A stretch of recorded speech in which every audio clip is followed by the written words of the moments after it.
New tonight, very serious allegations against Maricopa County and CoreCivic. That is a private prison based out of Florence.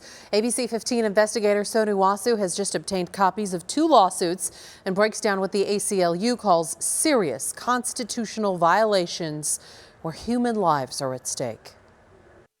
The COVID-19 pandemic has taken over at Maricopa County's 5 jails, and the virus is spreading rapidly. It is the first sentence in a 50-page complaint filed by the ACLU of Arizona against Maricopa County. ACLU attorney Jared Keenan says what's happening behind bars will impact the whole community. Staff, guards, right? All these people go in and out of the jail every day, and they are exposed, and then they can bring it back to the community. Not enough testing, lack of protective gear such as masks, cleaning supplies, no social distancing, and no protections for medically vulnerable inmates are just some of the allegations.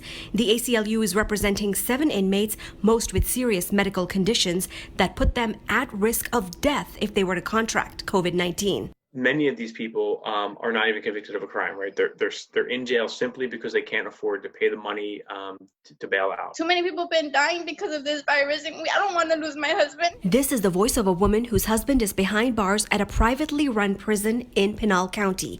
The ACLU also suing CoreCivic, saying, quote, while COVID-19 has drastically altered life for most Arizonans, nothing has changed inside our jails and private prisons.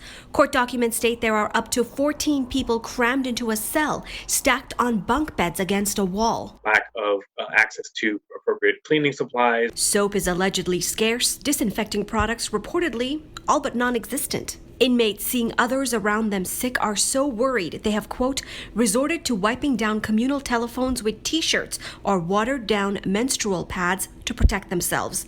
ABC 15 has reached out to Maricopa County and CoreCivic for a response to these allegations.